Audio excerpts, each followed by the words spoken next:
18वां अध्याय स्वयं शंभु मनु के वंश के वर्णन। अग्निदेव कहते हैं, मुनि स्वयं शंभु मनु के उनके तपस्वी भार्या शतरूपा प्रियव्रता और उत्पानपाद नामक दो पुत्र हुए। एक सुंदरी कन्या उत्पन्न हुई। कमनीय कन्या देवहूति कर्मद ऋषि भार्या हुई। राजा प्रियव्रत सम्राट कुक्षी और विराट नामक सामर्थ्यशाली पुत्र उत्पन्न हुआ। उत्पानपाद के सुरुचि गर्भ से उत्तम नामक पुत्र उत्पन्न हुआ और सुनति के गर्भ से ध्रुव का जन्म हुआ। हे मुने, अब ध्रुव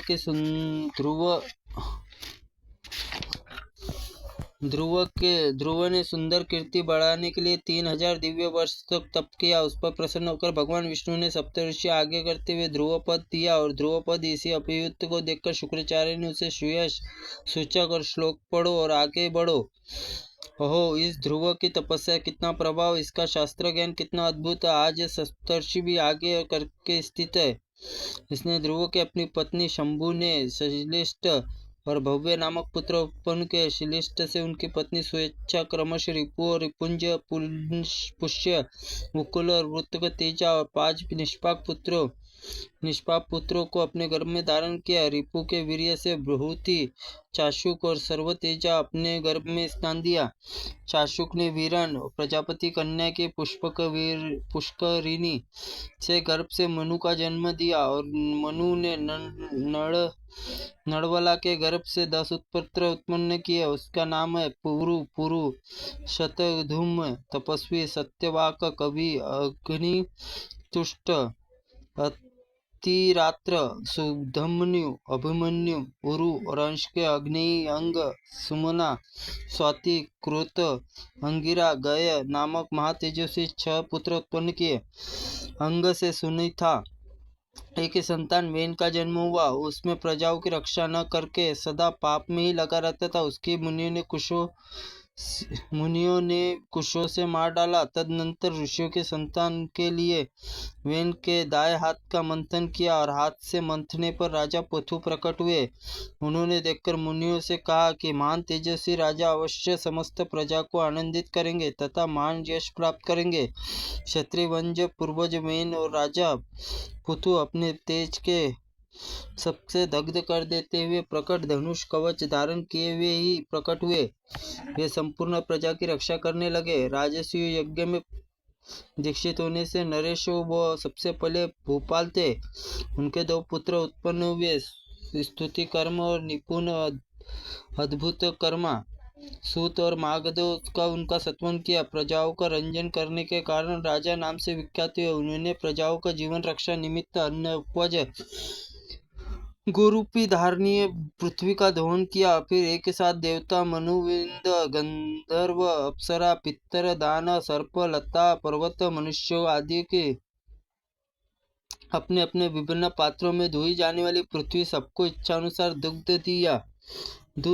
फिर उसने सबने प्राण धारण किए। पृथु ने जो भी धर्मज्ञ पुत्र उत्पन्न उसके नाम से अंतर्धि और पालित अंतर्धाना अंश से शिखंडी नाम वाली पत्नी हवि धारणा को जन्म दिया। अग्नि कुमारी धीष्णा हवि धारणा के अंश से 6 पुत्र को उत्पन्न किया। उनके नाम है प्राचीन, बहिर्ष, शुक्र, गय, कृष्ण, व्रज, अजिन।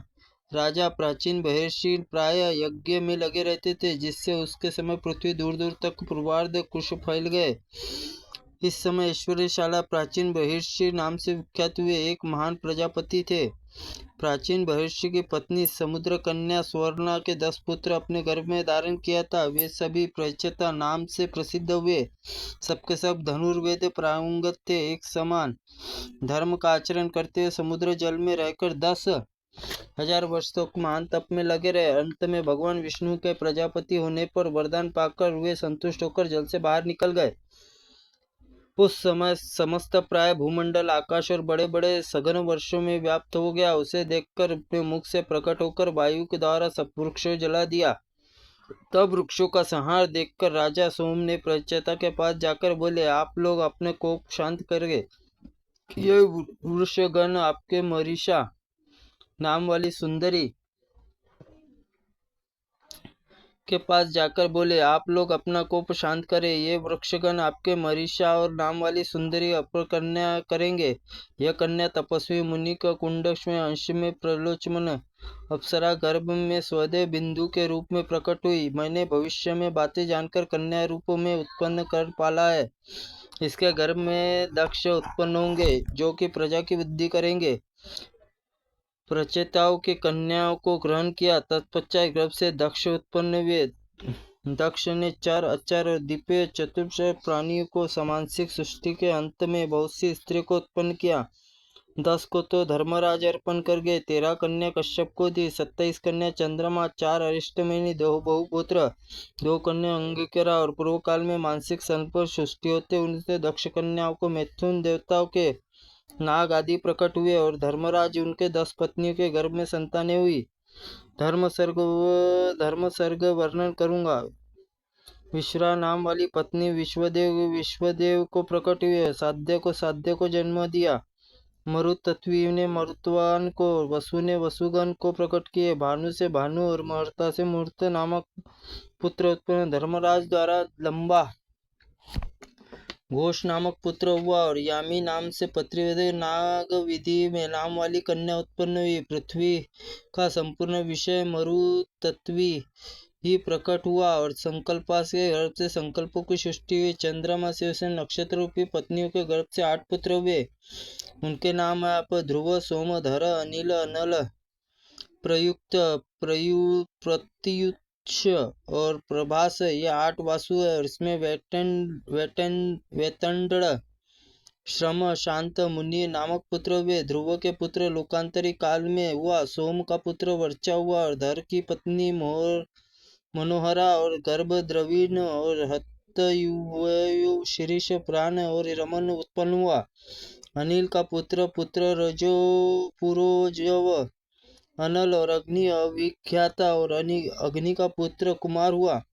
सरकंडों के ढेरी पर उत्पन्न हुआ। उसके पीछे शाक, विशाखा, नेगमेय नामक पुत्र हुआ। कुमार कुतिका के गर्भ से उत्पन्न होने के कारण कार्तिकेय कहलाए। कुतिका के दूसरे पुत्र सनत कुमार यति हुए। प्रत्युष से देवल का जन्म हुआ और प्रभास विश्वकर्मा का। विश्वकर्मा देवताओं के बड़े थे और हजारों प्रकार के शिल्पकारी काम करते थे। उनके ही निर्माण से किए हुए शिल्प भूषण आदि सहारे आज मनुष्य जीविका चलाते हैं। सुरभि ने कश्यप जी के अंश 11 रुद्रों को उत्पन्न किया। साधु श्रेष्ठ अपनी सती ने अपनी तपस्या से महादेव जी के अनुग्रह पर संभवित होकर 4 पुत्र उत्पन्न किए। उनके नाम सती ने अपनी तपस्या से महादेव जी के अनुग्रह से संभावित होकर 4 पुत्र उत्पन्न किए। उनके नाम अजयकपाद, हिरवृंद, त्वष्टा और रुद्र। त्वष्टा के पुत्र महायशस्वी विश्वरूप हुए।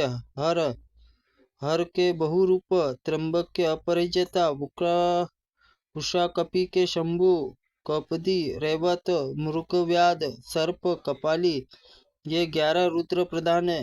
यूं तो सैकड़ों लाखों रुद्र है जिनसे यह चराचर जगत व्याप्त है।